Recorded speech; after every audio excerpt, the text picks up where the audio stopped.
The sun hadn't fully risen when Samuel Turner woke in the abandoned tobacco barn, but he was already dressed, boots laced, ready to move. He had learned years ago that the difference between survival and capture was often measured in seconds, the time it took to hear footsteps approaching, to recognize danger, to be out a back window before the front door opened. He never slept deeply anymore. Part of him remained perpetually alert, cataloging sounds, calculating distances to exits, preparing for the moment when he would need to run again.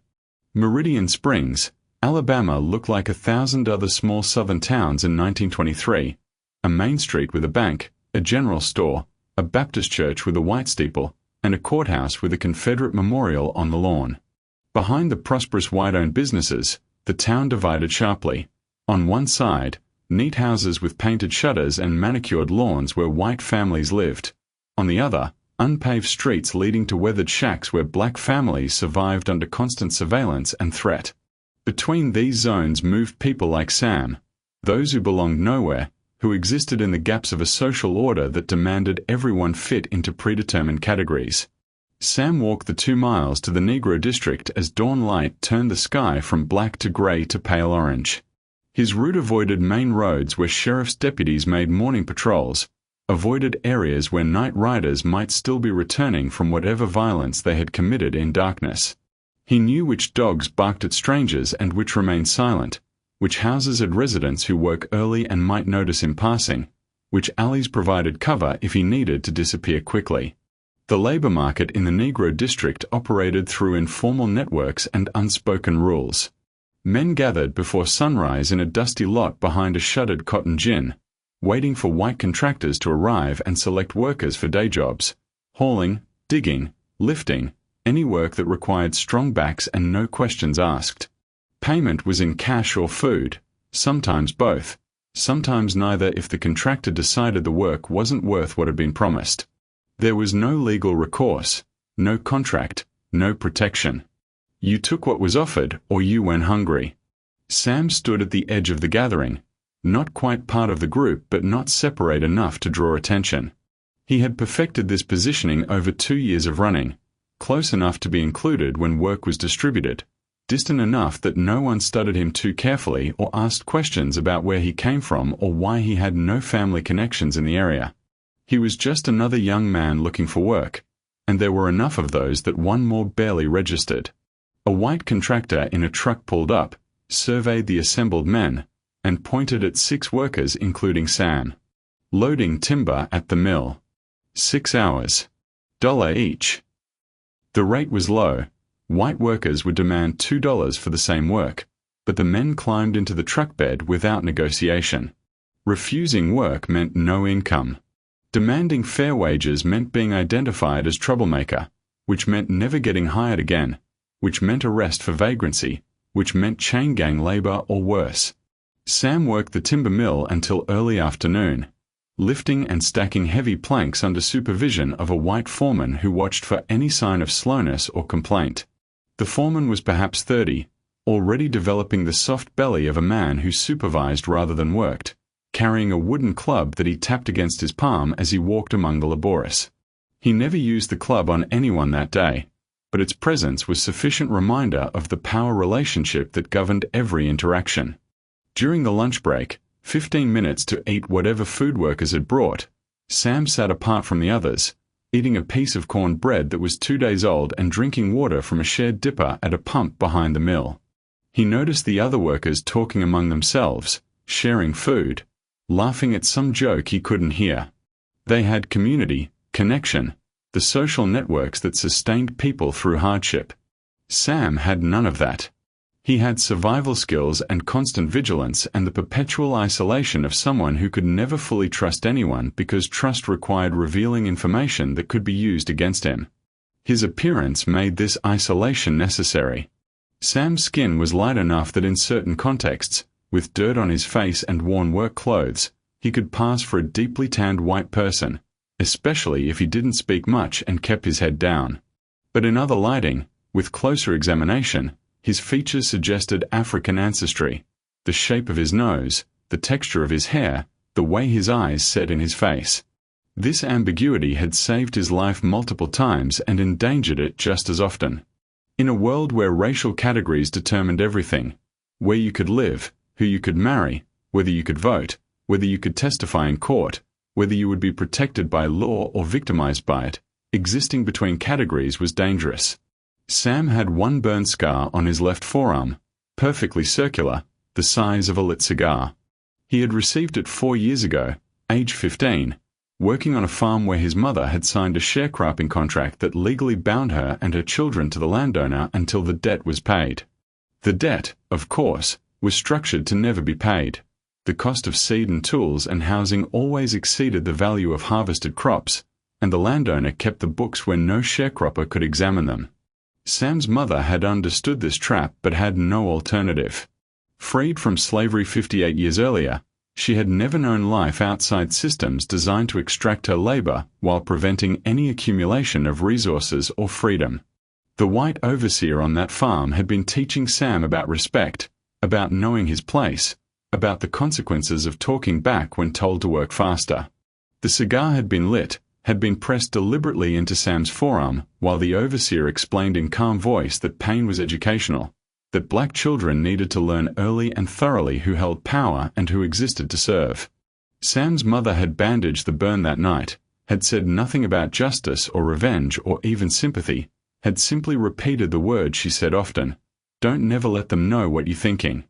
Don't never show them what's inside. You keep that locked away where they can't see it, where they can't touch it, where they can't take it from you." At 16, Sam had tried to escape that farm. He had run at night, made it 20 miles before dogs caught his scent and the patrol found him sleeping in a barn. They had beaten him professionally, no bones broken, no permanent damage that would reduce his work capacity, just pain sufficient to discourage future attempts. They brought him back, and the overseer explained that next time he ran, his mother and younger sister would face consequences for his choices. Sam had not run again from that farm. He had endured another year, until the day he witnessed something that made staying more dangerous than leaving. He had been working a field alone, hoeing weeds between cotton rows, when he heard a woman's voice crying out. He looked up and saw, 50 yards away behind an equipment shed, a white man forcing himself on a black woman who Sam recognized as someone who worked in the main house. The woman was trying to push him away, crying, begging him to stop. The man was laughing, enjoying her fear and helplessness, exercising the prerogative that white men assumed as natural right. Sam had not planned what happened next. He acted on instinct, on rage, on something that bypassed calculation. He walked toward them carrying the hoe. The man didn't see him approaching until Sam was 10 feet away. When the man turned, annoyed at the interruption, Sam swung the hoe like a club and struck him across the side of the head. The man fell, blood streaming from his scalp. The woman scrambled away, terrified now not just of the man but of what Sam had done and what would inevitably follow. The man wasn't dead. Sam could see him breathing, moving, trying to stand. But he was injured, and he had been struck by a black teenager, and there was only one possible outcome to that combination of facts. Sam dropped the hoe and ran. He didn't go back to the cabin for belongings or goodbyes. He just ran, knowing that within hours there would be dogs and men with ropes and a lynching that would serve as entertainment and education for the entire county. He had been running for 2 years since that day. He never learned what happened to the woman, to his mother, to his sister. He couldn't risk contact, couldn't risk leading danger back to them, couldn't risk the knowledge that would come from investigating.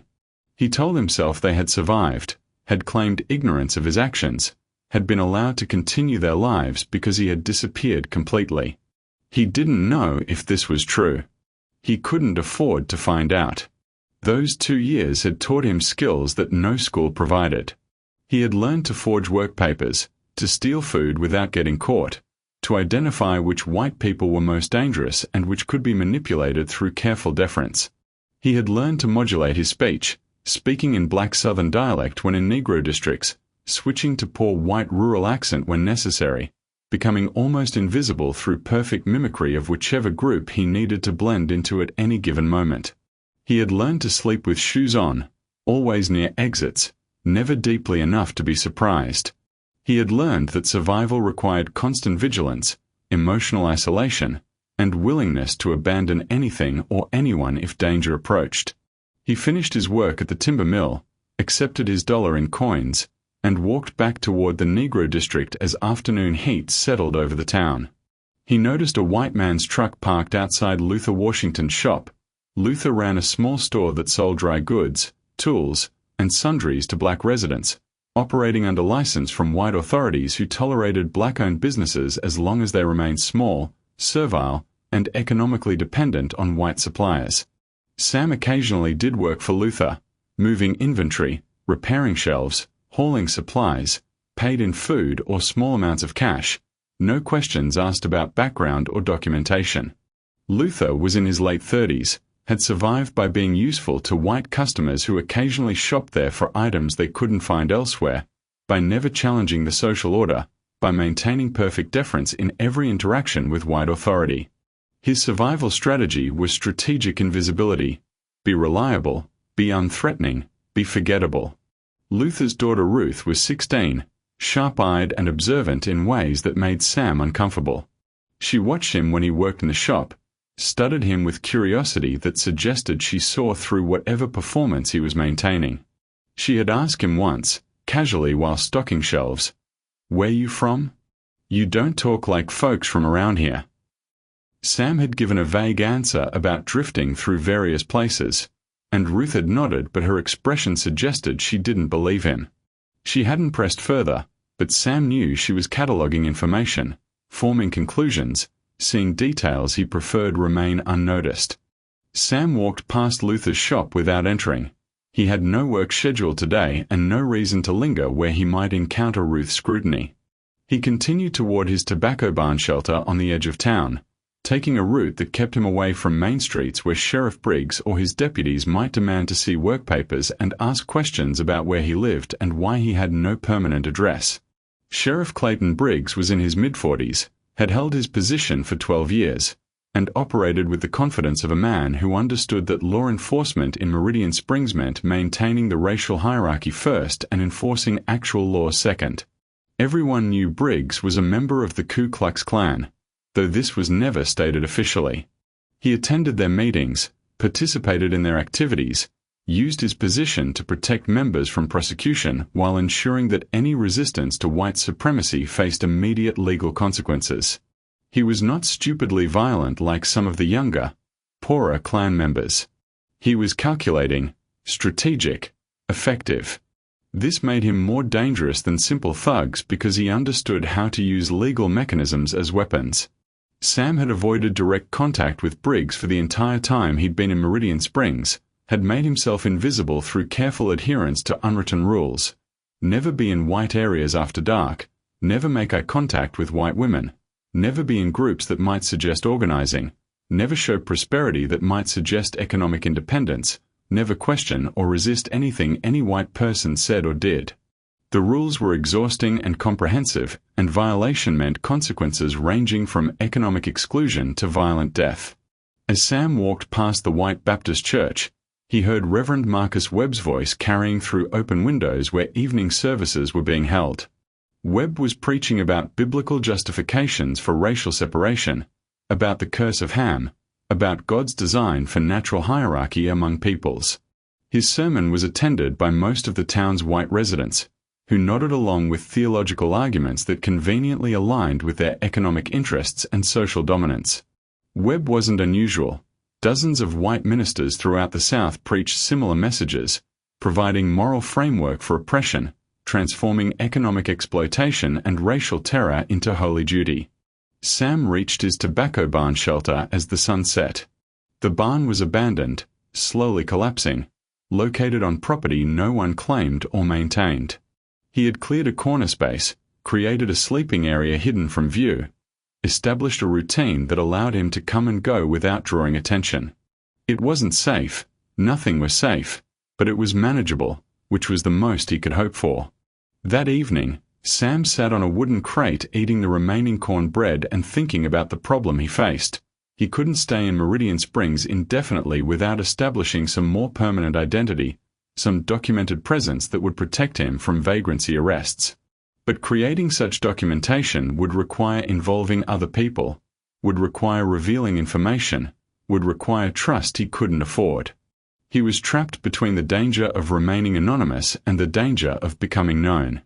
He was still thinking about this problem when he heard voices outside the barn. He froze, listened carefully, identified 3 young white men talking and laughing as they walked past on a nearby road. He recognized one voice, Junior Phelps, a laborer in his early 20s who Sam had seen around town, always with other young white men, always loud and aggressive in ways that suggested insecurity masked as dominance. The voices stopped. Sam heard one of them urinating against the barn wall, heard them discussing what to do that evening. Then he heard something that made his entire body go cold. "You heard about that Jefferson family out on Route 7, one of them said. "The ones with that boy who didn't step off the sidewalk for Mrs. Garrett," another replied. "Yeah, that one. Disrespectful nigger needs a lesson. And his family needs to know what happens when they raise children wrong." "You talking about tonight?" This was Junior's voice, eager and excited. "Why not? Thursday night, nobody expects nothing. We go out there, burn the barn, make sure they understand. Maybe grab the boy, teach him properly.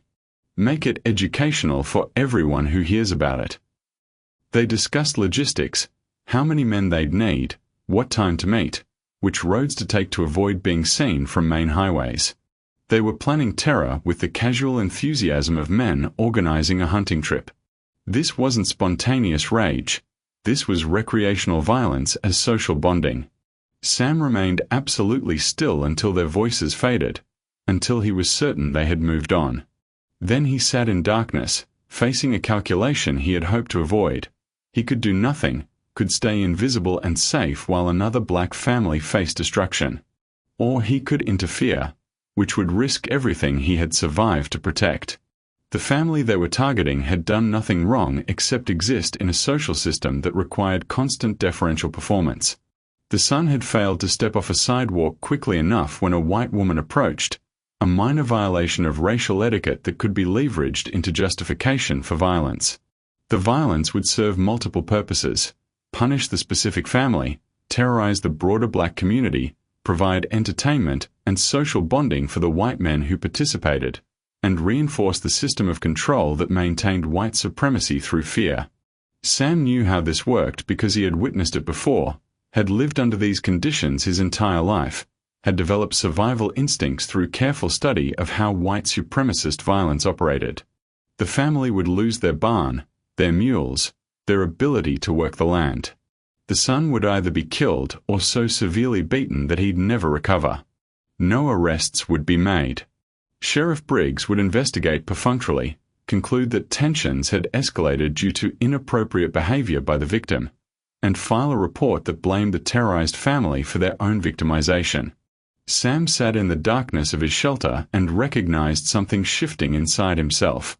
For 2 years he had survived through strategic retreat, through invisibility, through refusing to engage with the system except minimally.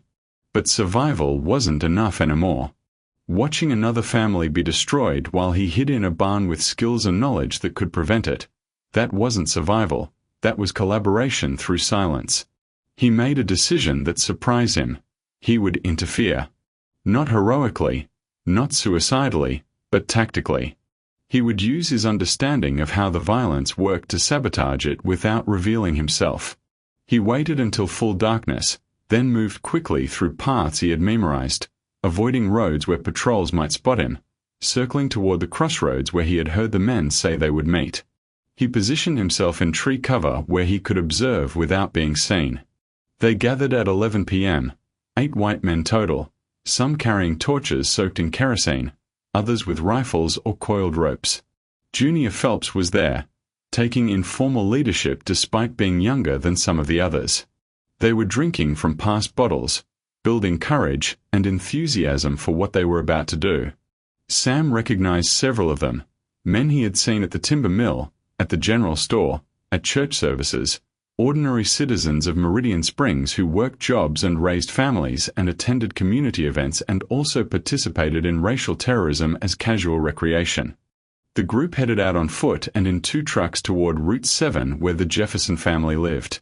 Sam circled ahead through woods, moving faster without light because he knew the terrain from his constant scouting and planning of escape routes. He reached the Jefferson farm 10 minutes before the mob would arrive.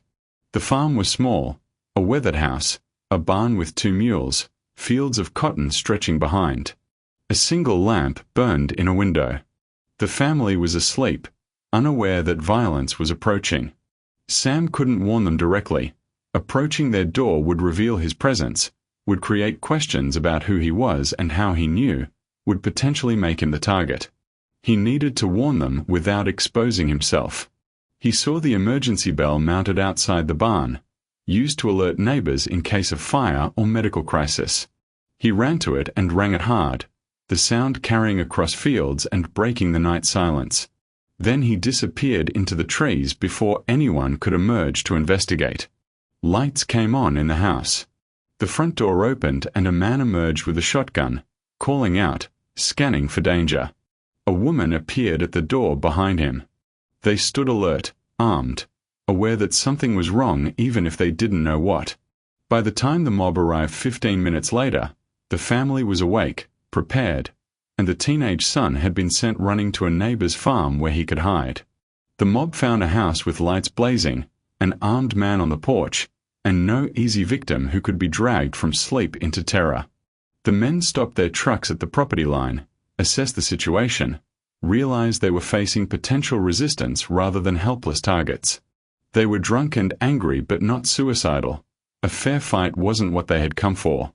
After consultation, they decided to burn the barn anyway, releasing the mules who ran into darkness, setting fire to the structure while shouting threats about next time and learning lessons. The family survived. The son survived. But their barn was destroyed, their livelihood damaged, and the message was delivered: step out of line and face consequences. Sam watched from the woods as the mob drove away, satisfied they had completed their mission even if not as thoroughly as planned. He waited until they were gone, until the family had doused the barn fire enough to prevent spread to other structures, until everything was quiet again. Then he returned to his own shelter, understanding he had crossed a line from which there was no return. The next morning, Sheriff Briggs was at the Jefferson farm, investigating. Sam heard about it from workers at the labor gathering, how the sheriff was demanding to know who had rung the bell, who had warned the family, who had interfered with what Briggs called community discipline. The father claimed he had woken to noises and rung the bell himself, but Briggs didn't believe him. Someone warned you, Briggs had said, loud enough for neighbors to hear. Someone interfered with lawful correction of behavior. That makes them an enemy to this community. That makes them complicit in the disrespect you're being punished for. Briggs began questioning people throughout the Negro district. Who was out that night? Who knew about the planned visit? Who would be foolish enough to interfere? The investigation created immediate effects: increased fear, fractured trust, pressure on everyone to prove they had done nothing wrong. Junior Phelps, humiliated by the failed raid, became obsessed with finding whoever had sabotaged it. He was seen at the Negro district asking aggressive questions, making threats, watching people with paranoid intensity. Sam heard the rumors and understood the situation. They were hunting for an informant, a traitor, someone inside the community who had broken the unwritten rules by warning a targeted family. The investigation was creating suspicion, making people afraid of each other, putting everyone under increased surveillance. Sam realized he had made the situation worse. By saving one family, he had brought consequences upon the entire community. The system was responding to resistance by tightening control, by creating fear that would discourage future interference. And Sam realized something else, a thought that was dangerous and radical and might be his only path forward. He had been thinking about survival wrong. He had been trying to stay outside the system, to remain invisible on the margins. But the system hunted for people on the margins. They were always the first suspects, the easiest targets, the ones with no protection or documentation. The safest place wasn't outside the system. The safest place was inside it, where no one would think to look for resistance. He needed to stop running from the Ku Klux Klan. He needed to join it. The thought made him physically ill. But as he sat in his tobacco barn shelter that evening, eating stale bread and thinking through the logic, he couldn't find an alternative that didn't end with him dead or fled to another town where the same dynamics would replay endlessly. If he joined the Klan, he would have access to their plans, their organizational structure, their internal conflicts. He could sabotage operations from within, could warn intended victims, could create discord that weakened the organization. He could be more effective inside than he could ever be outside. He would also have to take oaths to an organization dedicated to the violent subjugation of people who look like him. He would have to swear loyalty to men who would kill him if they knew his background. He would have to participate in planning sessions for terror, would have to laugh at racist jokes, would have to become complicit in the system he despised. The moral cost was staggering. But the alternative was permanent running, permanent helplessness, permanent witnessing of violence without the ability to interfere. Sam made his decision. He would infiltrate the Ku Klux Klan. He would become the enemy to fight the enemy. He would risk everything, his safety, his identity, his soul, on the possibility that he could damage the system from within. He had no illusions about this being heroic. It was desperate. It was dangerous. It might accomplish nothing except getting him killed in particularly horrible fashion. But it was action instead of retreat. It was resistance instead of survival. And after 2 years of running, after a lifetime of witnessing oppression without the power to fight it, Sam needed to try. The first spark had been struck. The consequences were about to cascade in ways no one, including Sam himself, could fully predict. Within 3 days of the Jefferson barn burning, Sheriff Briggs established new control measures throughout Meridian Springs and the surrounding county. A 9 p.m. curfew was imposed on all black residents. Anyone found outside their homes after that time without written permission from a white employer would be arrested for curfew violation and vagrancy. Work permits, which had been informal and rarely enforced, now became mandatory and required weekly renewal at the sheriff's office. Klan members were deputized as auxiliary law enforcement, given authority to stop and question anyone they deemed suspicious, effectively creating a network of surveillance that made every movement by black residents subject to scrutiny and challenge. The stated justification was maintaining public safety in light of recent disturbances, but everyone understood the real purpose.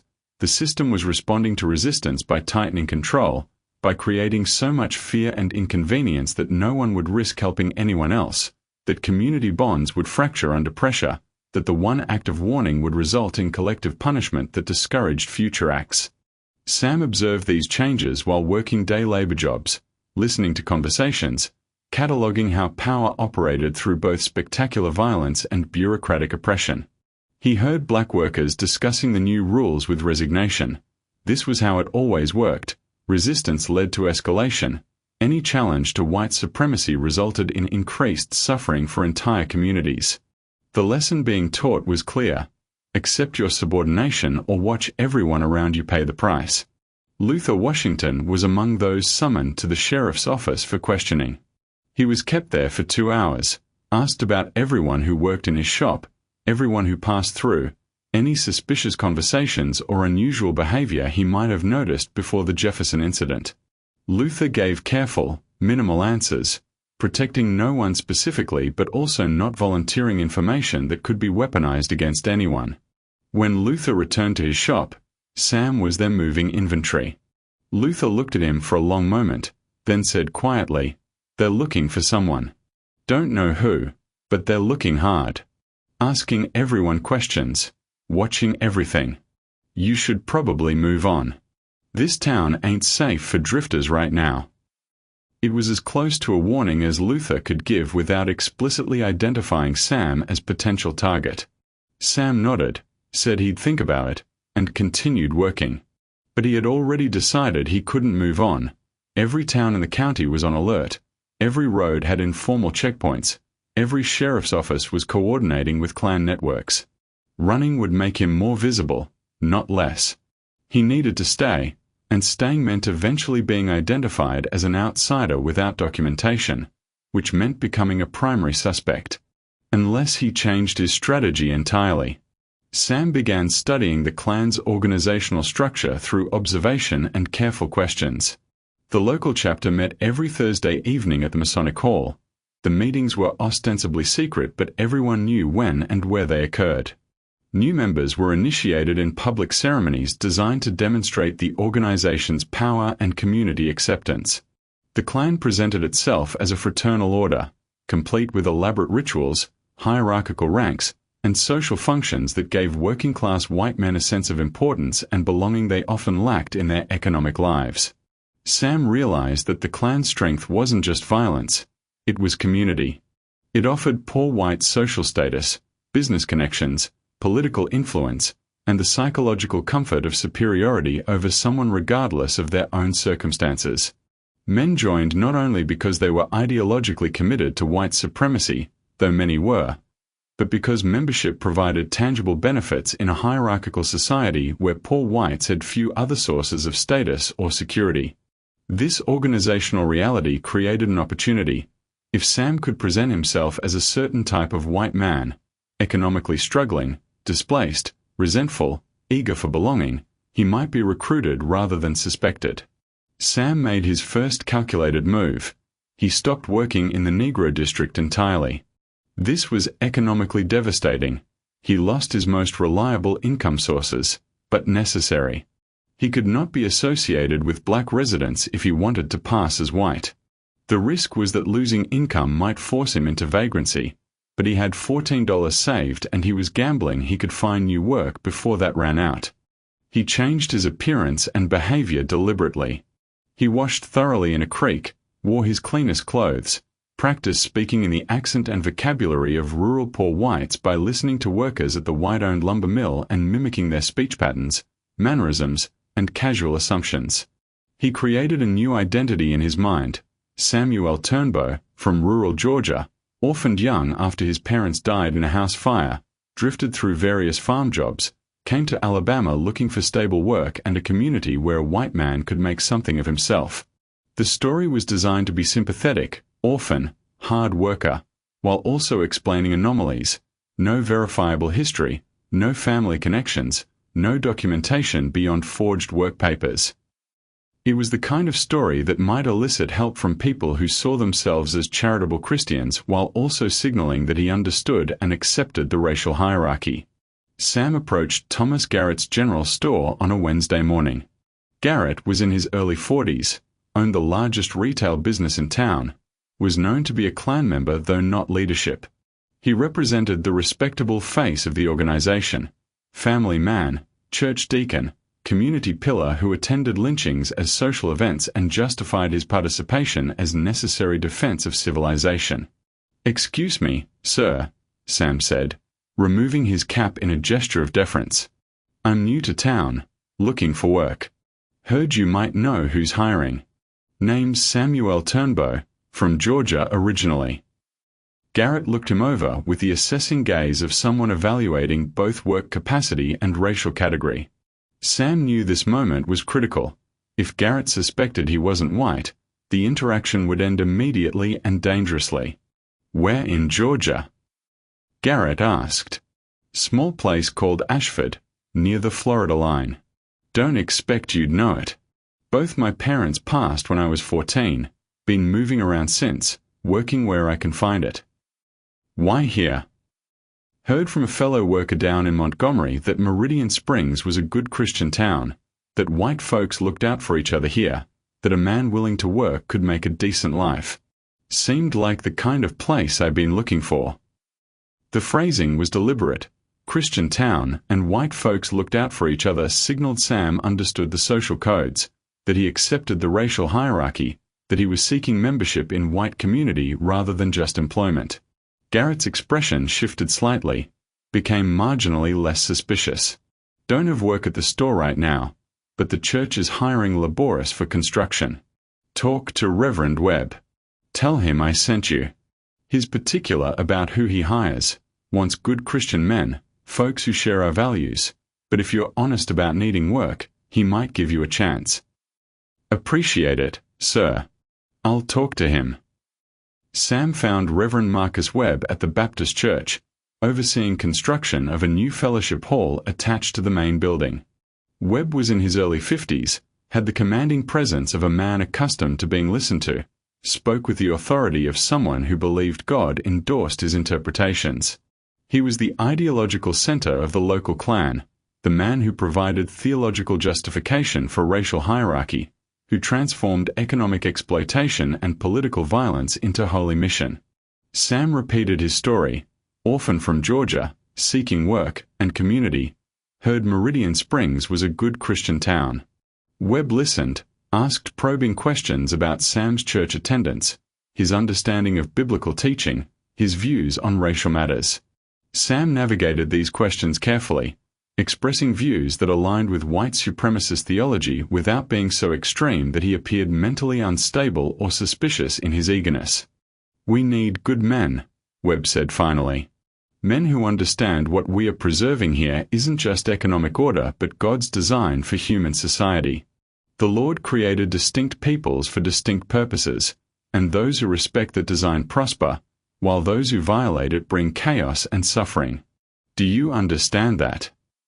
"Yes, sir.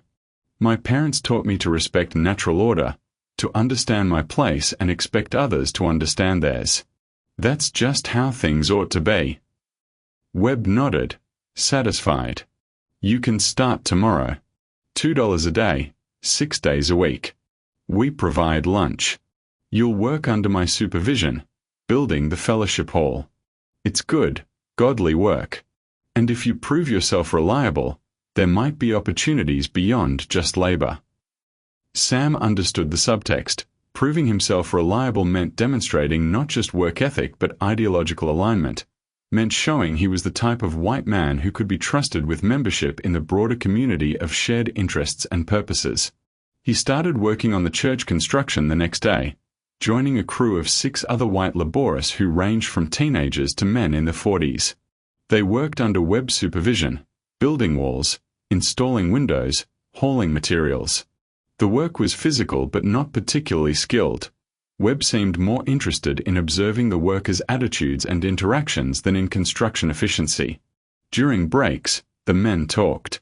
Sam listened carefully, contributing little, learning the dynamics. They discussed local news, complained about prices and wages, made casual racist observations with the assumption that everyone present shared those views.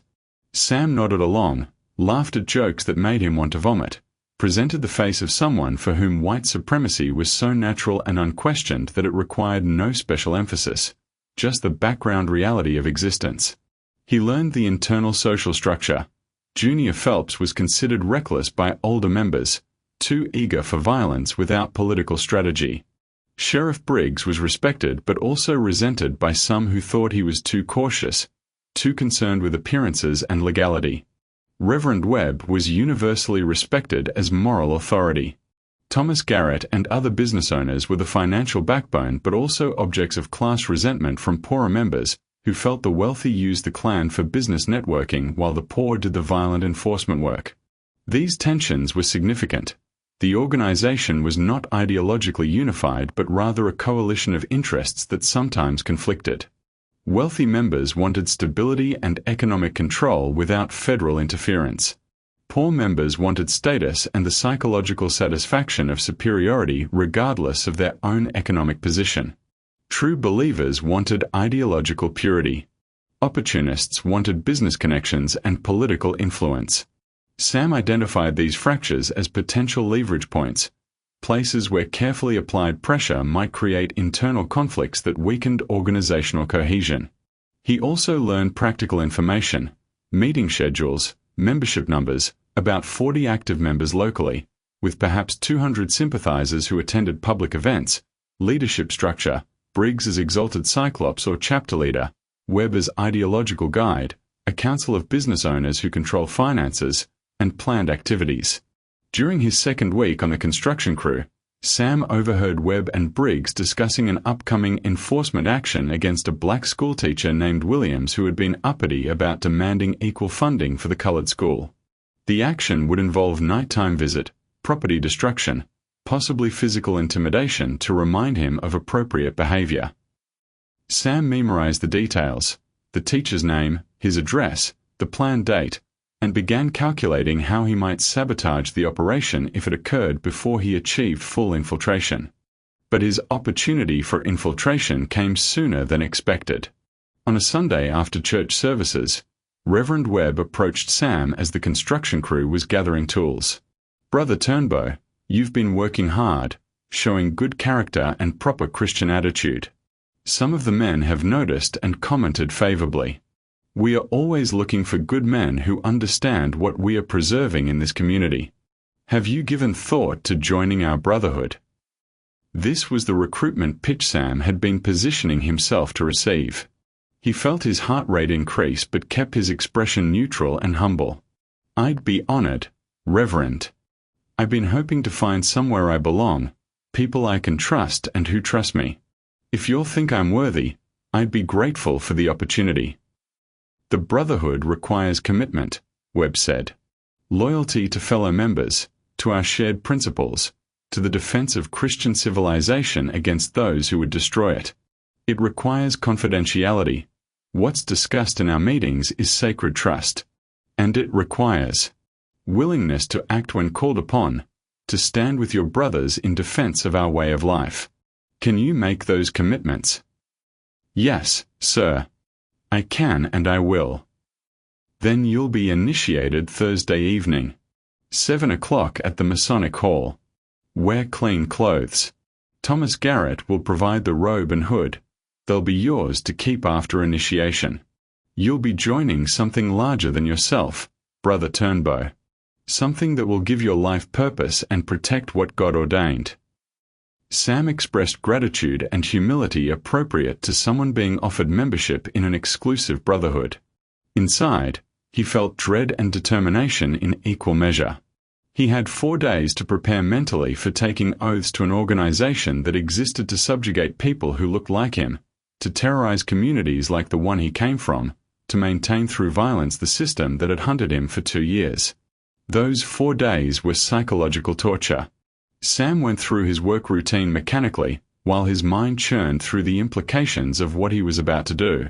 He told himself this was strategic infiltration, that by joining he would gain access to plans and operations he could sabotage, that the moral cost of participation was justified by the potential to prevent future violence.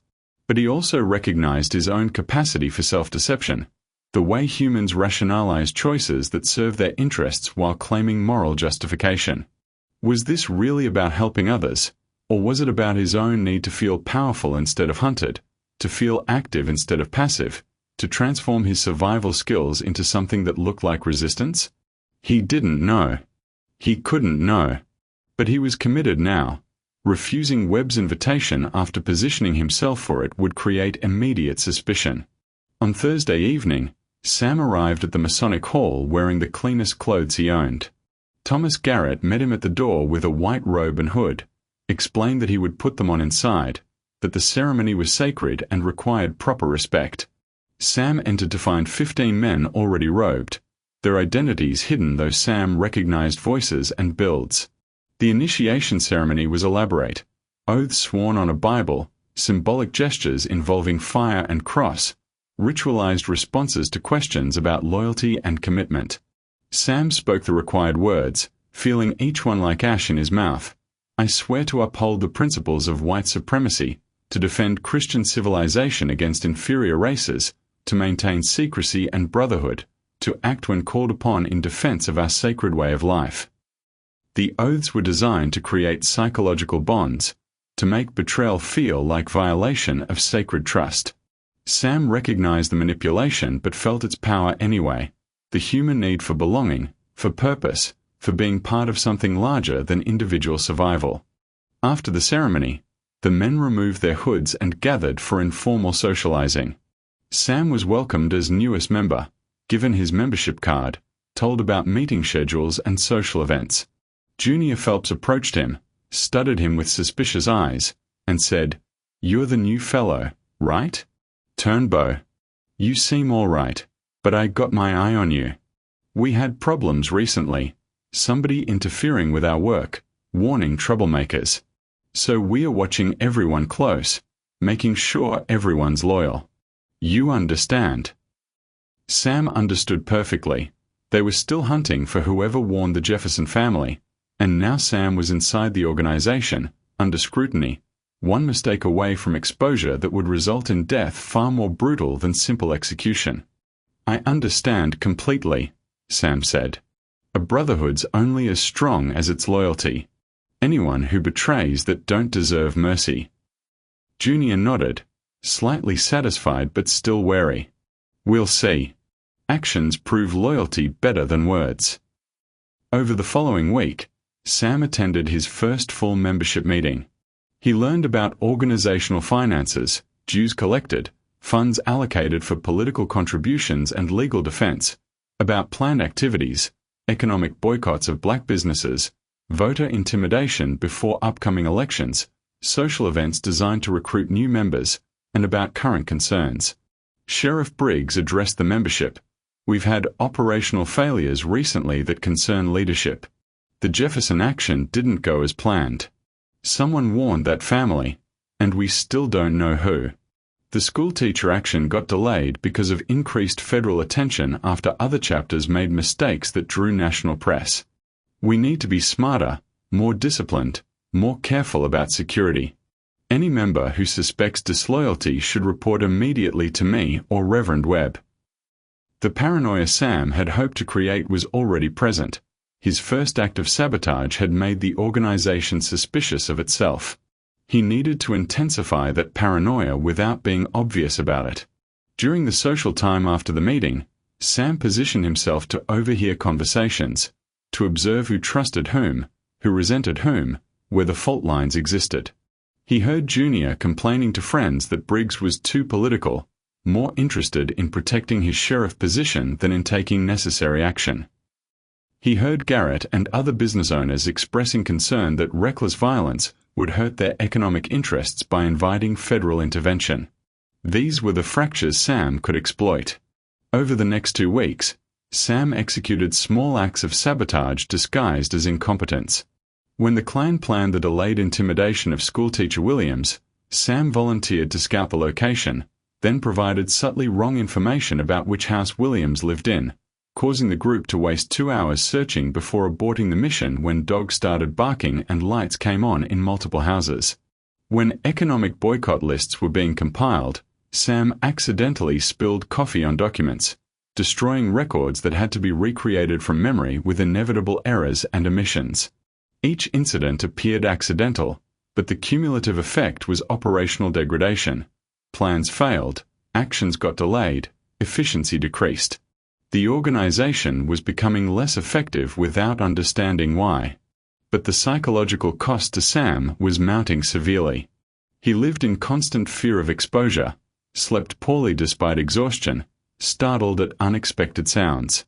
He was forced to laugh at jokes describing violence he'd witnessed or experienced, to nod along with discussions of tactics for intimidation and terror, to present enthusiasm for activities that made him physically ill. The performance was consuming him. He found himself sometimes uncertain where Samuel Turnbow ended and Sam Turner began, whether he was infiltrating them or they were infiltrating him, whether maintaining a false identity for weeks was changing his actual identity in ways he couldn't control or reverse. Ruth Washington had been watching Sam's transformation. She saw him now dressed differently, working with white crews, never coming to her father's shop. One evening as Sam walked back toward his boarding house, he'd rented a room in a white-occupied building to maintain his cover. Ruth stepped out of shadows and confronted him. "I know what you are," she said quietly, her voice level but intense. "I know you ain't white. I watched you before, seen you pass, and I know what you're doing now. You joined them. You're one of them." Sam tried to deflect. "I don't know what you're talking about," but Ruth cut him off. "Don't lie to me. I got eyes. I seen you working colored jobs, Then suddenly you're wearing clean clothes and building the white church and walking with clan members like you belong. I don't know if you gone trader or if you playing some game, but I'm telling you, whatever you doing, it's gonna get people killed. Maybe you, maybe others. And when it happens, I want you to know somebody saw it coming. She disappeared before Sam could respond, leaving him shaken. Now someone outside the clan knew his secret, someone who could expose him intentionally or accidentally, through a word or rumor or warning that reached the wrong ears. His operational security had been compromised by someone he'd underestimated. The situation was becoming unsustainable from multiple directions. Junior's investigation was closing in on suspects. Ruth's knowledge created exposure risk. Sam's psychological state was deteriorating from constant performance of an identity that violated everything he believed about himself. And he hadn't yet achieved significant enough damage to justify the costs he was paying. He needed to act decisively, either escape now or commit to a bold move that would achieve substantial damage before inevitable exposure. Sam chose escalation. He decided to turn the clan's existing paranoia against itself, to accelerate the internal suspicion until the organization fractured from within, to transform his individual sabotage into organizational self-destruction. He began a calculated campaign of manipulation, planting seeds of distrust between members and factions. He left an anonymous note in Sheriff Briggs's office suggesting that Junior Phelps had been talking too much in public, potentially drawing federal attention with reckless comments. He told Thomas Garrett in apparent confidence that he'd overheard Junior questioning whether Briggs was embezzling clan dues for personal use. He mentioned casually to Junior that some of the wealthier members thought he was too violent and wanted him removed from active operations. Each piece of information was crafted to exploit existing tensions: poor members' resentment of wealthy members, hotheads' frustration with cautious leadership, everyone's fear of federal prosecution. Sam was creating the appearance of disloyalty where none existed, making each faction suspect the others, turning the organization's security investigation into a paranoid spiral that consumed resources and created internal conflict. He positioned himself carefully, always reporting what he overheard rather than making direct accusations, always appearing concerned and loyal, always seeming to help leadership identify problems. He was the helpful member trying to protect the organization, not the infiltrator destroying it. The strategy worked better than Sam had hoped. Within days, Briggs confronted Junior about alleged loose talk. Junior denied it angrily and accused Garrett of spreading lies to undermine working-class members. Garrett denied involvement and suggested that newer members couldn't be fully trusted since the organization's security had clearly been compromised. Reverend Webb tried to mediate, but his moral authority was insufficient against mutual suspicion fueled by class resentment and personal conflicts. The organization began splitting into visible factions: Briggs's supporters, focused on political strategy and maintaining legal cover; Junior's group, younger, poorer, more committed to spectacular violence as psychological satisfaction; and business owners, increasingly uncomfortable with chaos that threatened their economic interests. The fracturing reached a breaking point at a Thursday meeting when Junior publicly accused Briggs of corruption, of using clan funds for personal benefit, of being more concerned with political ambition than racial purity. Briggs responded by threatening to arrest Junior for public drunkenness and disturbing the peace. Junior reached for his weapon. Other members physically separated them before violence erupted, but the meeting dissolved into shouting, accusations, and threats. Reverend Webb attempted to restore order through prayer and appeals to brotherhood, but the damage was irreversible. The organization was visibly, publicly fracturing. Sam watched from the periphery, saying little, appearing concerned but neutral. He had achieved his tactical goal. The clan chapter was tearing itself apart through internal conflict, but he'd also created conditions of maximum danger. Fractured organizations became desperate, and desperate organizations became unpredictably violent. In response to the internal chaos, the clan leadership convened an emergency council and decided they needed a unifying action, something dramatic enough to restore cohesion and give members a shared purpose that would overcome internal divisions. Reverend Webb proposed the target, a black church in the county that had been hosting voting registration drives, challenging the economic and political exclusion that maintained white supremacy. The plan was to burn the church on a Sunday night when it would be empty. They claimed they weren't planning murder, just property destruction and intimidation, conducting the action with full regalia and coordination, making it impossible for the community to ignore. Sam learned of this plan during a leadership meeting he was now invited to. His apparent loyalty during the factional conflict had elevated his standing. He understood immediately that this would be a major escalation. Church burnings drew federal attention, created national news, potentially brought Justice Department intervention. It was also the kind of spectacular violence that could kill people if anything went wrong, if anyone was in the building, if fire spread to nearby homes in the black neighborhood. Sam faced his most critical decision yet: sabotage this action and risk exposure, try to warn the church and confirm he was the leak, or participate and become morally complicit in terrorism. One church building versus his continued ability to interfere with future actions. How did he calculate that cost? How did anyone calculate such costs? Sam made his choice. He would sabotage the action, but in a way that appeared accidental, and that turned the Klan's violence against itself. He would ensure the operation failed spectacularly and publicly, in a manner that discredited the organization rather than just delaying one incident. He volunteered for the advance team that would scout the church and prepare materials. This gave him access to operational plans, timing, and supplies. He made careful alterations, watered down the gasoline so it wouldn't burn efficiently, sabotaged timing mechanisms so they would fail, provided scouting information that was subtly incorrect about building access points and surrounding neighborhood layout. But he also did something more dangerous. He anonymously tipped the black community that something was planned for Sunday night, suggesting increased watchfulness without providing specifics that could be traced to insider knowledge. The consequences of these decisions would determine whether Sam's infiltration had been justified resistance or catastrophic mistake. Either way, his time was running out. They would find him soon.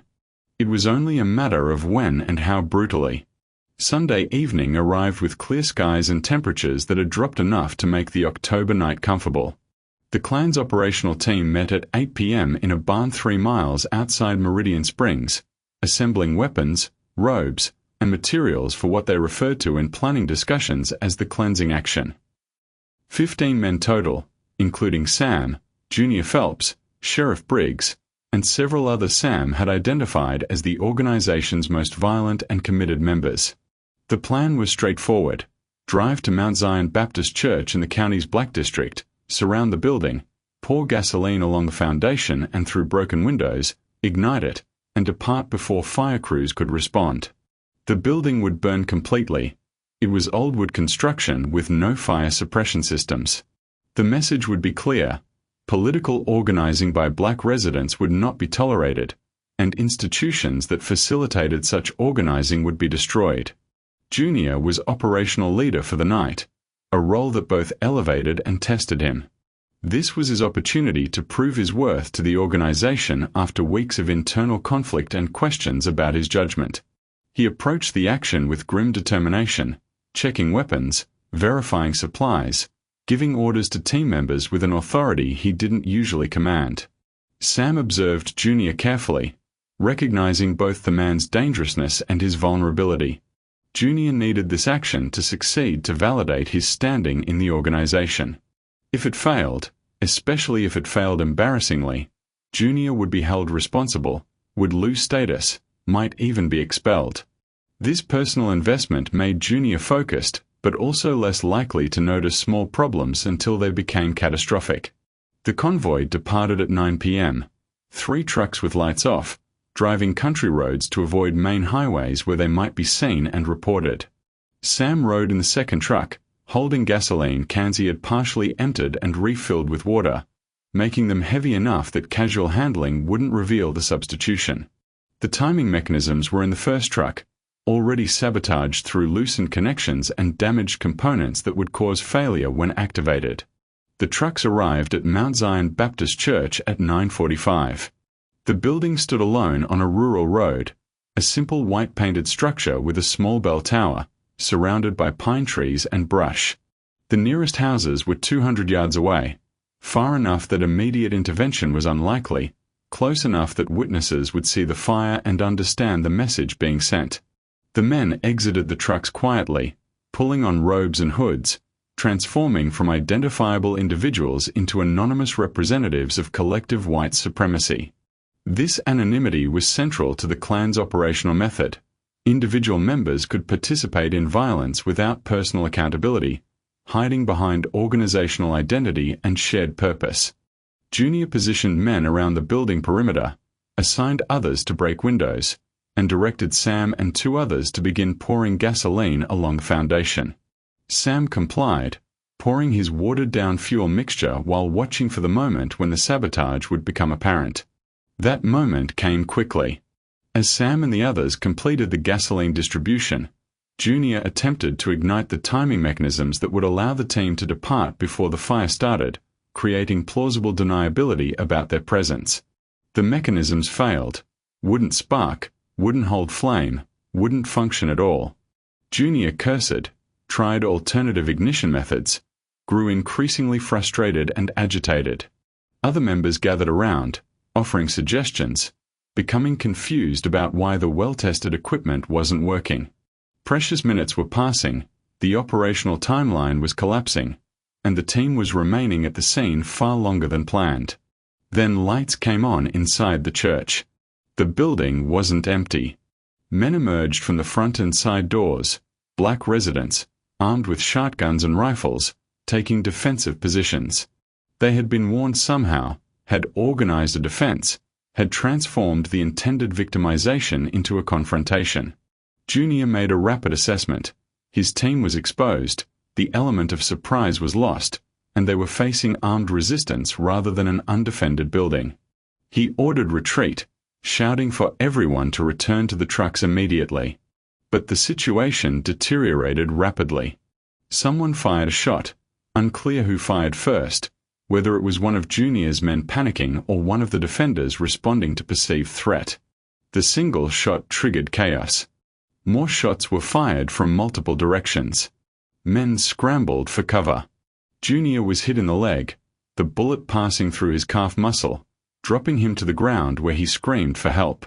2 other Klan members were wounded, one shot in the shoulder, another hit by ricochet that grazed his head and left him bleeding and disoriented.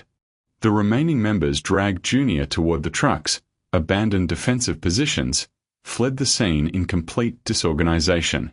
One truck wouldn't start, flooded engine or mechanical failure, so its occupants piled into the other 2 vehicles, leaving equipment and weapons scattered on the ground.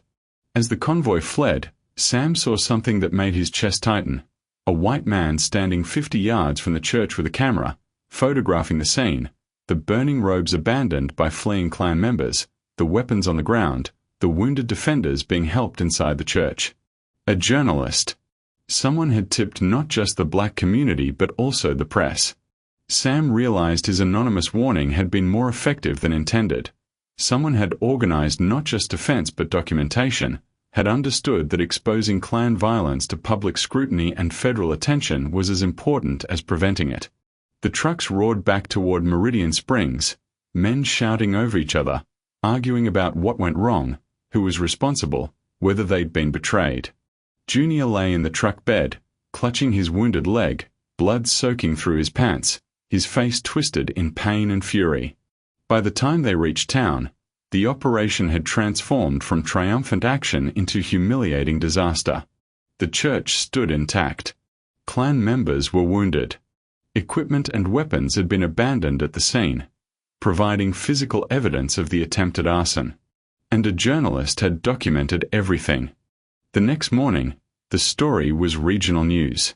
Klan attack on church repelled by armed defense read the headline in the Birmingham newspaper, with a photograph showing discarded Klan robes and gasoline cans outside Mount Zion Baptist Church.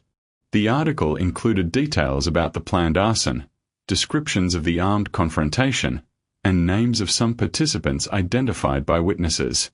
It noted that federal authorities were being notified and investigation was expected. The article created immediate catastrophe for the organization. Federal investigators announced they would examine potential civil rights violations. State politicians who had previously tolerated or tacitly supported the Klan suddenly issued statements condemning lawless violence and calling for prosecution. Business owners worried about economic consequences. Northern companies and customers might boycott towns known for Klan terrorism. Local residents who had passively accepted the organization's presence began questioning whether membership was worth the scrutiny and negative attention. The Klan chapter entered crisis mode. Sheriff Briggs faced pressure from state authorities to identify and prosecute participants. He tried to protect members while appearing cooperative with investigation. Reverend Webb conducted damage control, framing the incident as unfortunate escalation by rogue members rather than organizational policy. Thomas Garrett and other business owners quietly resigned memberships or reduced involvement, reading political winds and protecting economic interests. But Junior Phelps, wounded and humiliated, became obsessed with finding who had betrayed the operation. He was convinced the failure was deliberate sabotage. Someone had watered down the gasoline, which he'd now verified by testing remaining supplies. Someone had sabotaged the timing mechanisms, obvious once they were examined. Someone had warned both the defenders and the press. Junior assembled 5 younger members loyal to him personally rather than to organizational leadership. They began conducting their own investigation parallel to official internal review, questioning members aggressively, following people, searching personal belongings. They were no longer interested in organizational politics or measured responses. They wanted blood. Sam knew he was a primary suspect. He'd been on the advance team, had access to materials and plans, was relatively new with no verifiable history, and had been present for multiple operational failures. Junior had been suspicious from the beginning. It was only a matter of time before evidence pointed directly to him. On a Wednesday evening, Junior's group broke into Sam's rented room while he was working at the church construction site. They searched thoroughly, professionally, like men who'd conducted such searches before. They found his leather pouch with cash and false papers, suspicious but not conclusive. But they also found, hidden beneath loose floorboards Sam had thought were secure, a notebook containing observations about Klan members, meeting schedules, operational plans, names of potential victims with annotations about warnings. It was the evidence Junior needed. Not legally conclusive perhaps, but sufficient for the kind of justice the Klan practiced.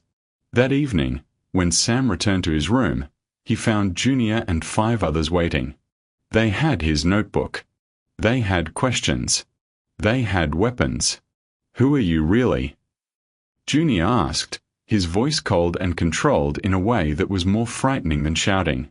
His wounded leg was bandaged and he leaned on a cane, but his eyes were focused and furious. "Who sent you? NAACP? Federal government?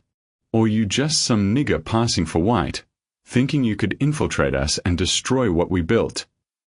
Sam understood immediately he couldn't talk his way free.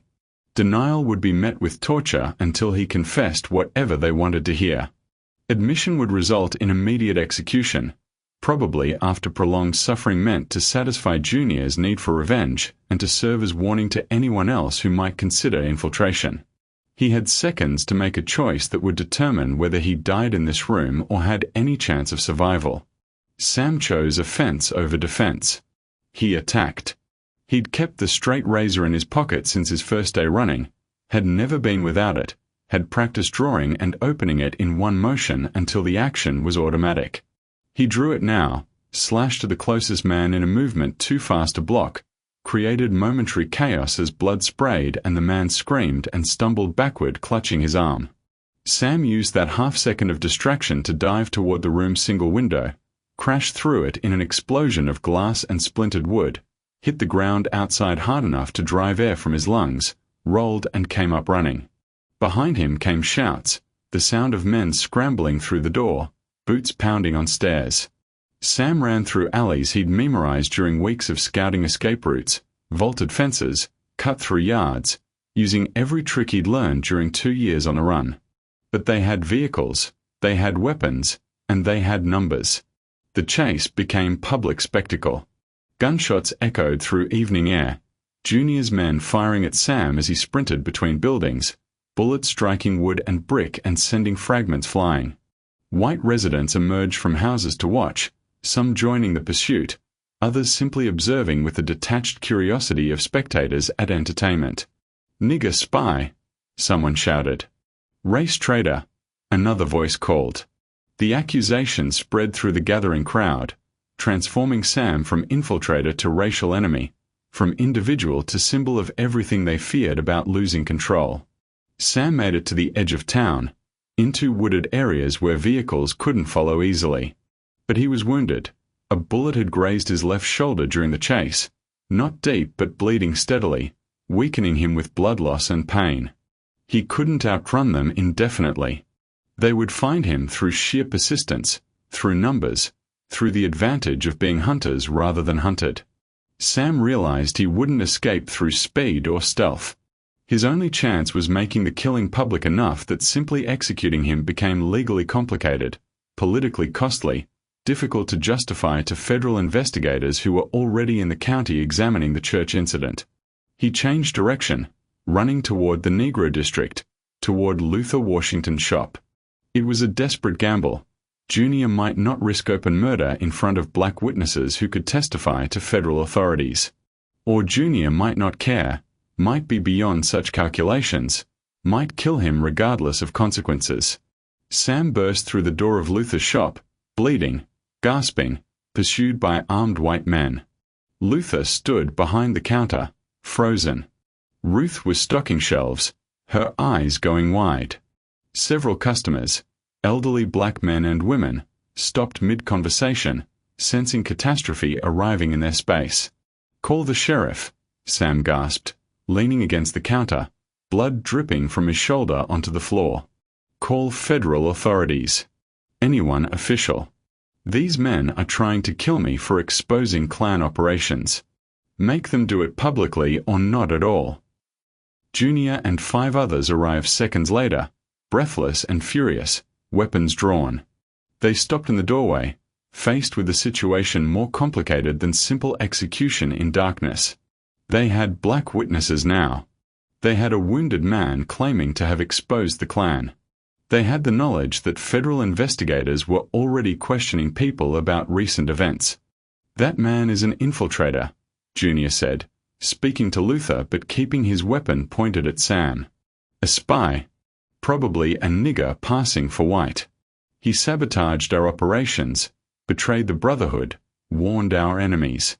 He deserves death, and we are here to deliver it." Luther Washington stood motionless, calculating un possible choix. Protect Sam and risk his family becoming targets.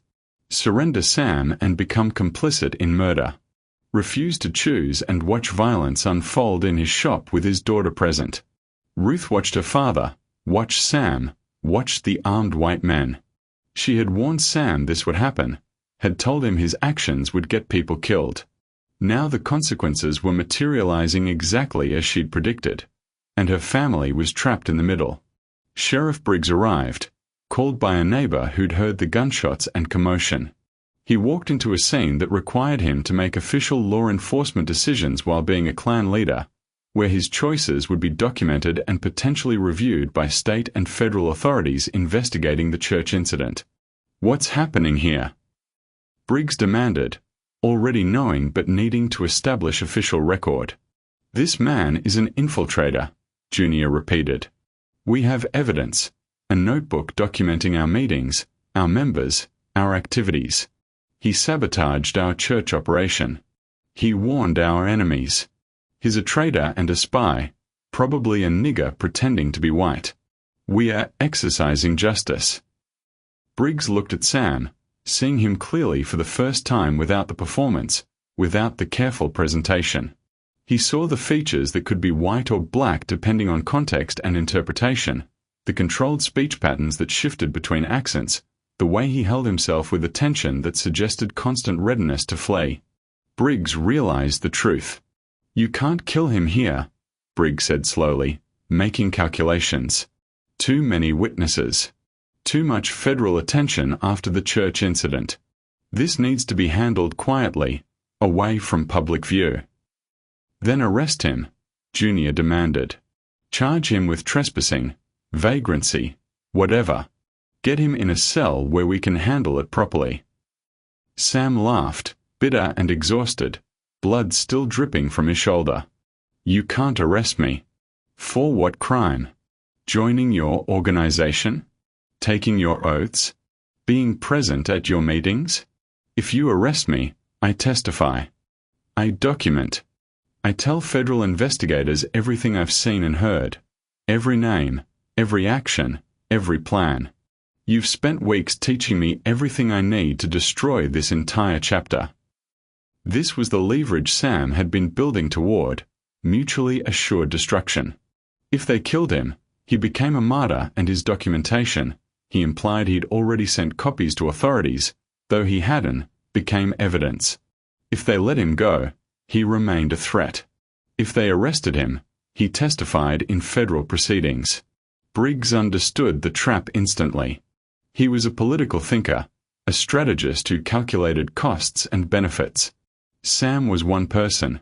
The organization had dozens of members. Sacrificing Sam achieved nothing if it exposed everyone else to prosecution. Let him go, Briggs said. What? Junior was incredulous, his voice rising. He betrayed us. He sabotaged operations. He's probably a goddamn nigger passing. And if we kill him, we prove everything federal investigators suspect, Briggs said coldly. We prove we are violent terrorists instead of a fraternal organization. We give them justification to destroy us completely. Let him go. He runs. We say he was mentally unstable, delusional, and we expelled him for erratic behavior. It becomes his word against the collective testimony of a respected community organization. This was the calculation of institutional power. Individual justice mattered less than organizational survival. Sam's life was worth less than the Klan's reputation and political viability. But Junior couldn't accept this logic. He wasn't a political strategist like Briggs. He was a true believer, a man whose entire identity was wrapped in the organization and its ideology. Letting the traitor go meant admitting weakness, abandoning principles for pragmatism, accepting that politics mattered more than purity. Junior raised his pistol, pointed it at Sam. I don't care about your politics. He betrayed us. He dies. What happened in the next seconds would determine whether Sam's infiltration had been worthwhile or catastrophic, whether his choices had saved lives or merely gotten him killed while accomplishing nothing permanent. Briggs drew his own weapon, pointed it not at Sam but at Junior. Put it down. That's an order. Junior didn't lower his pistol. His hand trembled, either from pain in his wounded leg or from the emotional intensity of the moment. You're protecting a race traitor over your own brothers? What does that make you, Sheriff? Other Klan members present were frozen, uncertain who to support, their organizational leader or their militant brother. The internal fracture Sam had been carefully widening for weeks reached its absolute breaking point. Ruth Washington, watching from behind her father's counter, made a decision that surprised everyone including herself. She reached under the counter where her father kept a shotgun for protection, loaded but never used, a symbolic deterrent more than practical weapon. She raised it, aimed it at Junior, and said quietly but clearly, maybe you all should leave. All of you. Out of our shop. Out of our district. Before this becomes something federal authorities really can't ignore.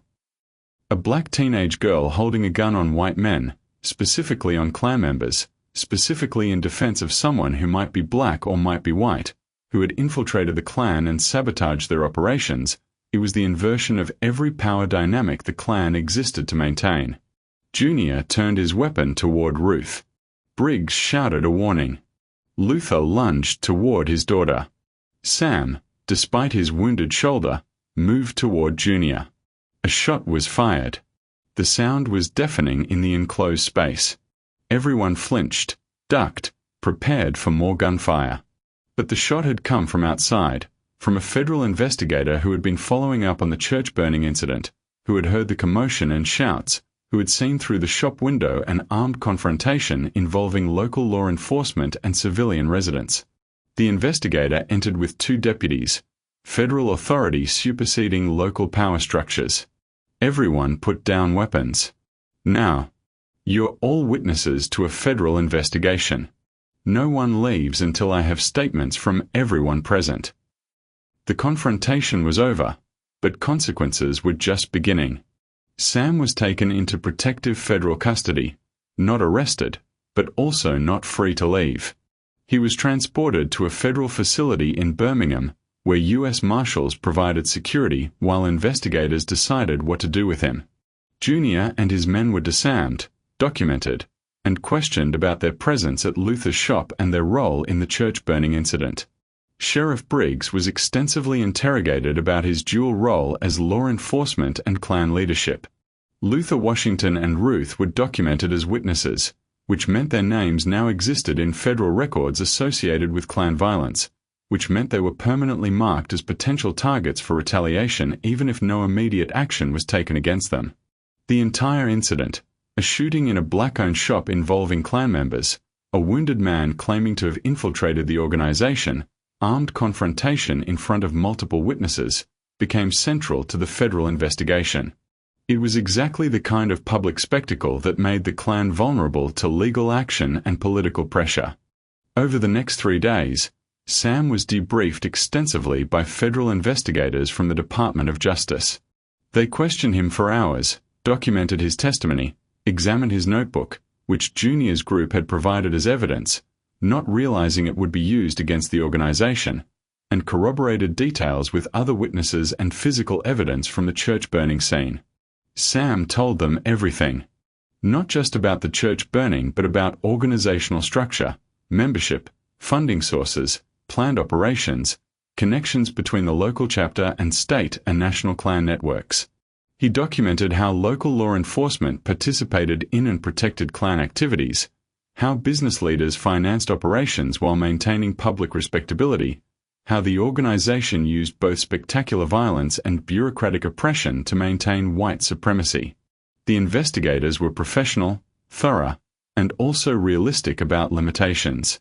They explained to Sam that securing convictions would be difficult. All-white juries in Alabama rarely convicted white defendants accused of racial violence.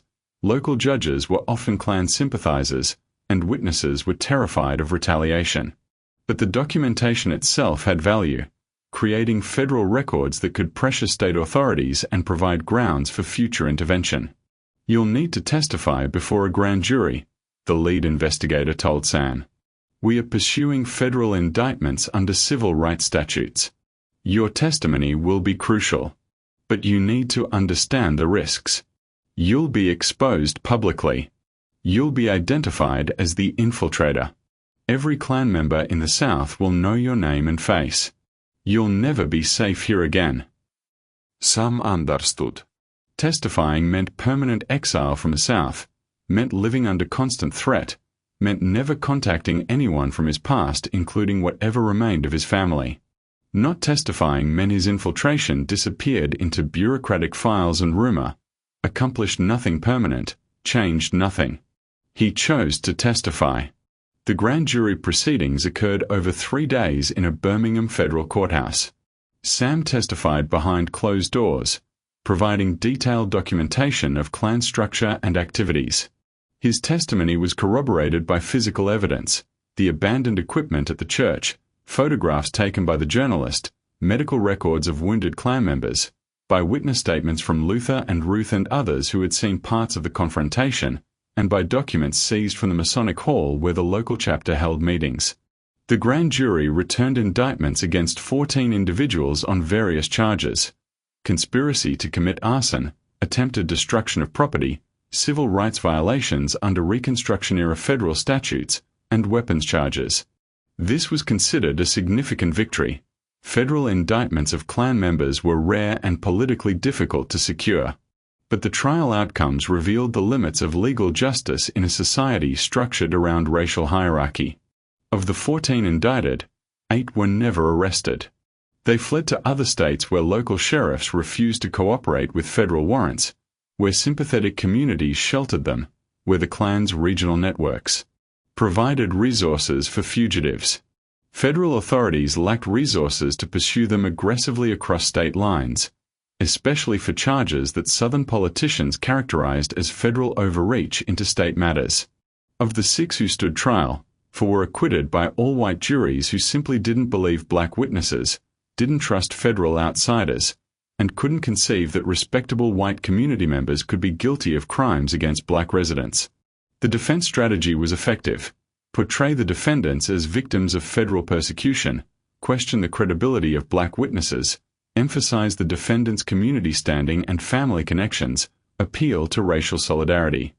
2 defendants were convicted, Junior Phelps and a younger member named Bobby Simmons. Junior received 9 months for conspiracy to commit arson. Simmons received 6 months. They served their sentences in a county jail where they were treated as political prisoners rather than criminals, given preferential treatment by sympathetic guards, visited regularly by supportive community members. Sheriff Briggs was never charged. He claimed he had been attempting to prevent violence during the shop confrontation, and there was insufficient evidence to prove otherwise. He remained sheriff for another 7 years. Reverend Webb was indicted but acquitted after a trial where defense attorneys emphasized his role as moral leader trying to restrain more violent elements. He returned to his church and continued preaching essentially unchanged messages with slightly more careful language about Christian duty and natural order. Thomas Garrett and other business owners who had quietly distanced themselves from the organization were never charged.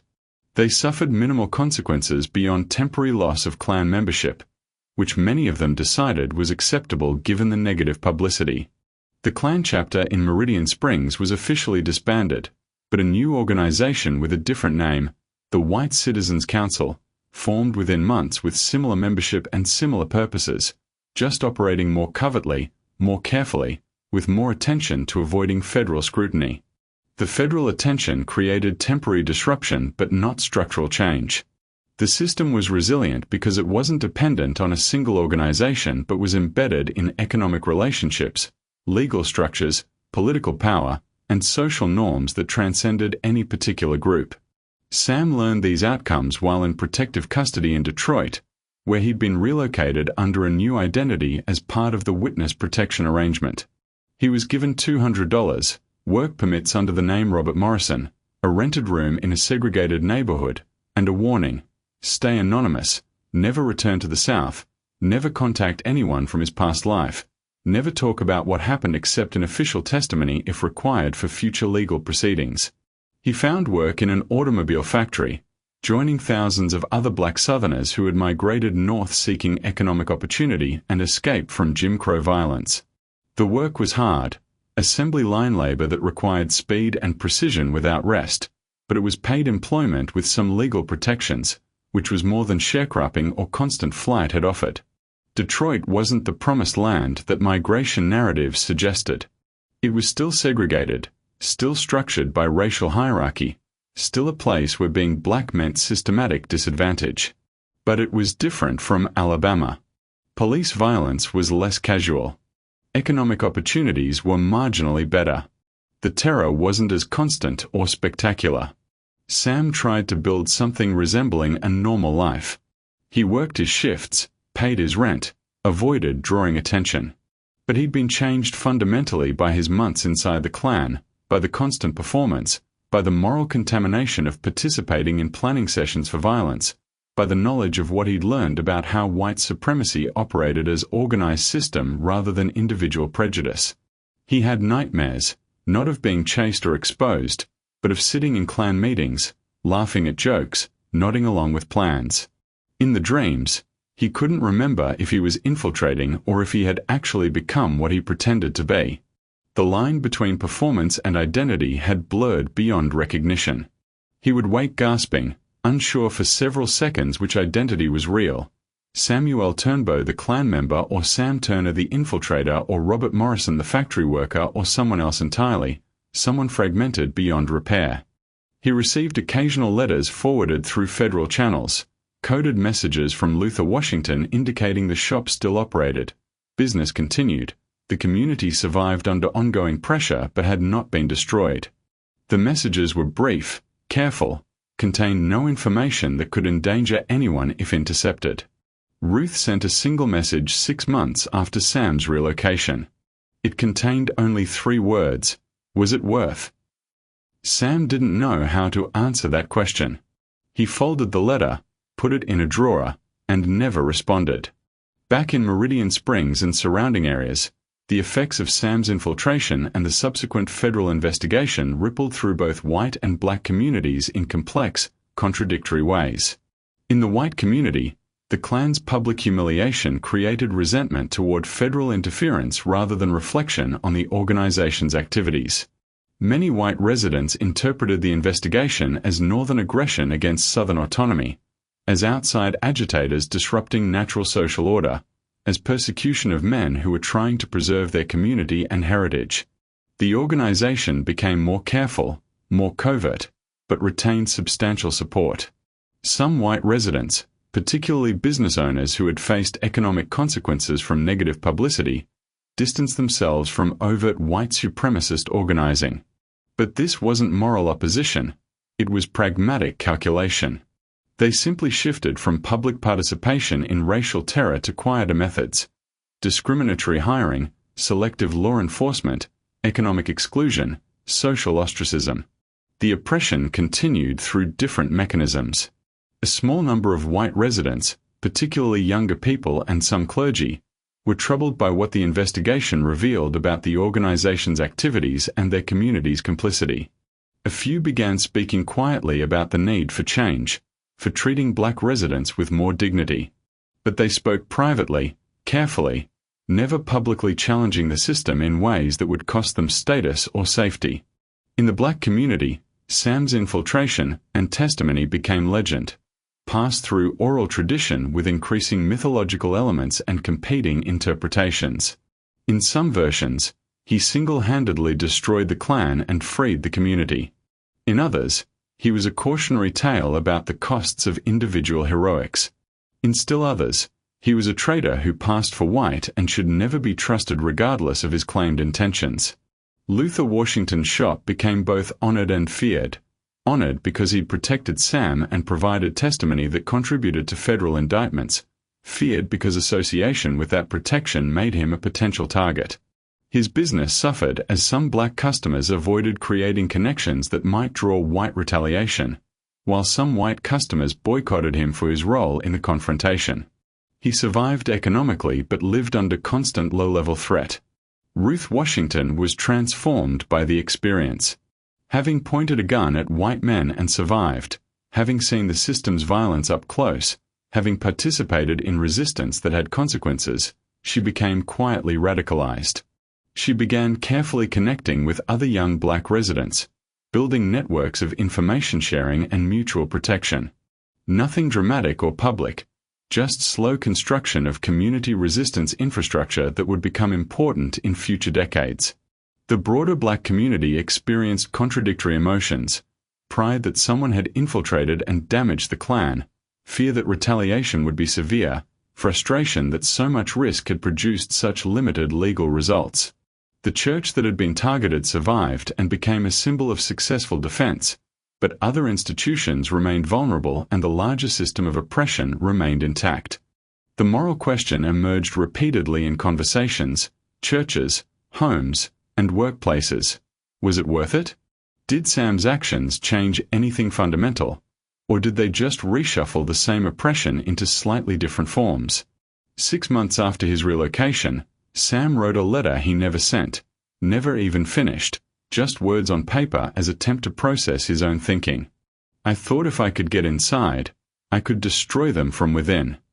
I thought tactical intelligence and strategic sabotage would dismantle the system. But I learned the system isn't the organization. The organization is just one expression of the system.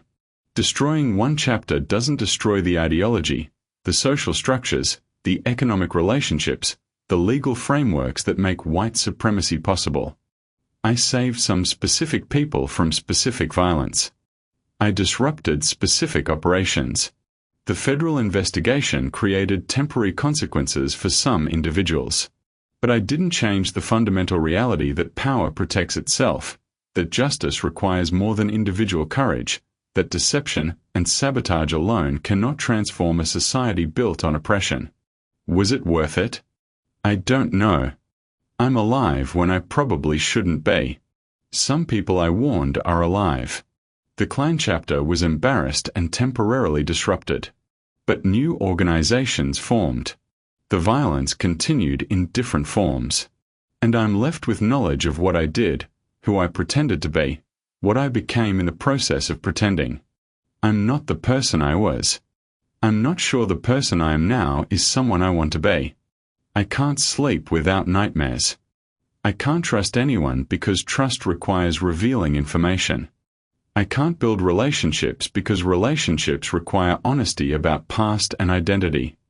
I exist, but I'm not sure I'm alive in any way that matters. Maybe that's the real cost, not death but this half-life, this existence as fragmented identity that can never be made whole again. He put down the pen, folded the unfinished letter, and never returned to it. The climax had passed. The immediate confrontation was over. But the consequences would continue rippling forward through lives and communities for decades. 40 years later, in 1963, an elderly man sat in a Detroit apartment watching televised coverage of the March on Washington. The television showed 250,000 people gathered at the Lincoln Memorial, showed Martin Luther King Jr. delivering his I Have a Dream speech, showed black and white activists standing together demanding civil rights legislation and an end to segregation. The man was in his late 50s now, had worked automobile factories for 4 decades, had raised a family under his assumed identity of Robert Morrison. His children knew nothing of his past, knew only that their father was quiet, solitary, sometimes woke screaming from nightmares he never explained. His wife, a woman he'd met in Detroit, married, built a life with, knew he was running from something in Alabama but had learned not to ask questions because questions made him retreat into silence for days. He watched the television coverage and thought about Meridian Springs, about the Klan chapter he'd infiltrated, about Ruth Washington's question. Was it worth? He still didn't have a simple answer. The civil rights movement unfolding on television was using tactics completely different from his infiltration and sabotage. They were building mass movements, coalition politics, public moral witness. They were organizing boycotts, sit-ins, freedom rides, nonviolent resistance that exposed the system's brutality to national and international audiences. They were combining legal challenges with social pressure with political organizing, attacking the system from multiple directions simultaneously. And they were achieving what his individual actions could not: actual legislative change. The Civil Rights Act was moving through Congress. Voting Rights Act would follow. Federal enforcement of desegregation was beginning. The national consensus was shifting, however slowly and incompletely. Sam, he still thought of himself as Sam despite 4 decades as Robert Morrison, recognized that what he'd done mattered in the moment. He'd saved specific lives, disrupted specific operations, contributed intelligence that led to federal indictments. Those were real achievements with real consequences for real people. But individual tactical interventions hadn't changed the system. The movement he was watching on television understood what he'd learned too late. Dismantling oppression required more than infiltrating its organizations. It required building alternative power, collective action, sustained pressure from multiple directions over years and decades. His infiltration had been tactical. The civil rights movement was strategic. Both mattered. Neither alone was sufficient. He turned off the television and sat in silence, thinking about the costs he'd paid, the fragmented identity, the constant fear, the moral contamination of having participated in evil even as cover for resistance, the isolation of living under false name among people who couldn't know who he really was. He thought about Ruth, about Luther, about the Jefferson family, about the schoolteacher who hadn't been intimidated because of Sam's sabotage. He thought about Junior Phelps and Sheriff Briggs and Reverend Webb, about the organization that had continued under different names with different tactics. He thought about the question that had consumed him for 40 years. Was it justified to use deception, lies, and internal sabotage to fight violent ideology from within, even if it risked becoming complicit in the harm it caused? His answer, after 4 decades of reflection, was nuanced. Yes, it was justified, but it wasn't sufficient. Individual infiltration could save specific lives and disrupt specific operations, but it couldn't transform the underlying systems without being combined with broader collective organizing, legal challenges, political pressure, and social movement. His infiltration had been one tactic in a much larger struggle that required many tactics, many people, many approaches over many decades. He'd played a small part in a long war that was still being fought, that would continue being fought long after he was gone. Was it worth the personal cost? That was a different question. He'd sacrificed his identity, his mental health, his ability to form trusting relationships, his connection to community and family of origin. He'd lived 40 years in psychological exile, carrying knowledge and guilt that couldn't be shared. If he had it to do over, knowing what he knew now about the limits of individual action and the psychological costs of sustained deception, would he make the same choice?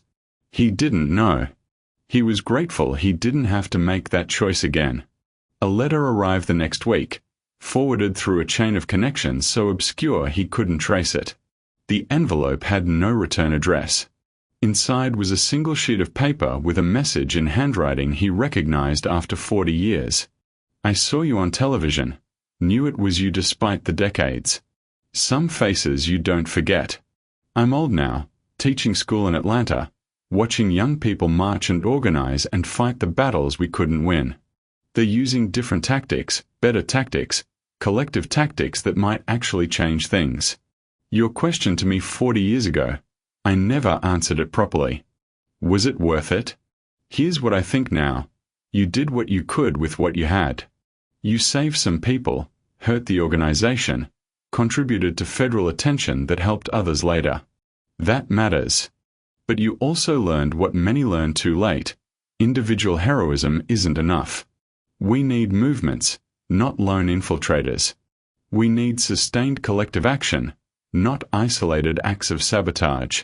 You paid a terrible price. Your identity, your peace, your ability to be known.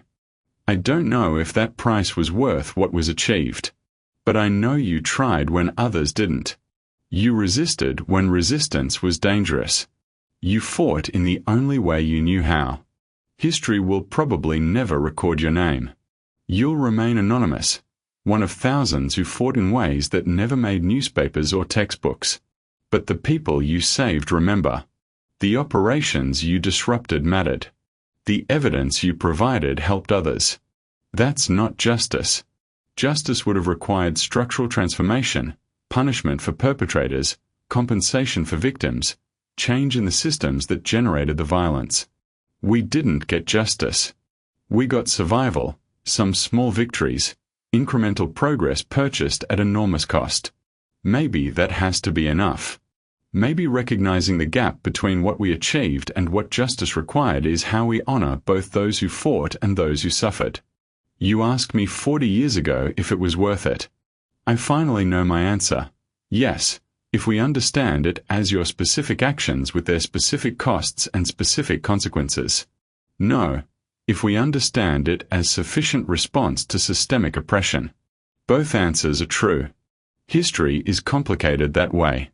Ruth. Sam folded the letter carefully, placed it in a box with the few items he'd kept from his past, the straight razor, a photograph of his mother he'd stolen years ago during a risky return to Alabama, documentation of his testimony before the grand jury. He never responded to Ruth's letter, but he kept it, reread it occasionally when the nightmares were particularly bad and he needed reminder that someone understood, someone witnessed, someone knew the truth even if history would never record it. The Ku Klux Klan continued to exist, though it fragmented into competing factions with diminishing influence as civil rights legislation and federal enforcement gradually changed the legal landscape. Some chapters became more violent and radical as they lost political power. Others transformed into respectable political organizations focused on electoral politics rather than terrorism. The ideology persisted even as the organizational forms evolved. Meridian Springs changed slowly. Integration proceeded through decades of resistance, white flight, economic transformation. The old social order broke down gradually, unevenly, with persistent gaps between legal change and actual equality. By the 1980s, black residents could vote without systematic intimidation, could attend previously segregated schools, could hold some political offices. But economic inequality persisted, residential segregation continued through different mechanisms, and the legacy of centuries of oppression shaped every aspect of community life. Luther Washington's shop survived into the 1970s before economic changes and urban renewal destroyed the Negro district where it had operated. Luther died in 1968, having lived to see the Civil Rights Act and Voting Rights Act become law but not to see whether they would be effectively enforced. His obituary in the local paper was brief, noting he'd been a businessman and community member, making no mention of his role in the events of 1923 or his testimony to federal investigators. Ruth Washington became a teacher, then a principal, then a regional education administrator in Atlanta's public school system during desegregation. She was part of the generation that built institutions and mentored young people who would take the civil rights struggle in new directions.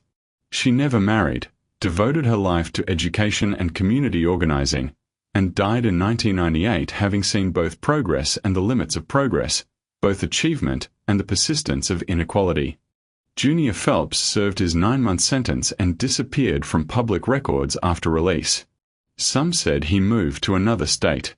Others claimed he died in a fight at a bar in 1930. Still others insisted he continued Klan activities under different names in different places.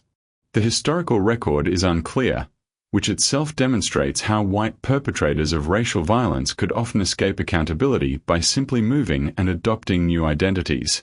Sheriff Briggs served as law enforcement until 1945, retiring with pension and community recognition for his service. He died in 1952, his obituary praising his dedication to maintaining order and protecting his community. The nature of that order and the identity of whose community was being protected went unexamined. Reverend Webb continued preaching until his death in 1956. His sermons grew less explicitly white supremacist after the 1940s, adapting to changing political climate while maintaining underlying assumptions about natural social hierarchy and proper race relations. Hundreds attended his funeral, praising his moral leadership and Christian witness. Sam, who would die as Robert Morrison in 1978, having never revealed his true identity to his family, lived long enough to see the civil rights movement achieve legislative victories and then watched as many of those victories were gradually undermined through new mechanisms: mass incarceration, war on drugs, redlining, white flight, school resegregation, voting restrictions, economic policies that perpetuated racial inequality. He saw that the struggle he'd been part of was one chapter in a much longer story, that the system he tried to fight was resilient and adaptive, that progress was real but incomplete, that justice remained elusive even as legal frameworks changed. In his final years, his children would ask him about his nightmares, about why he woke screaming, about why he never talked about his past.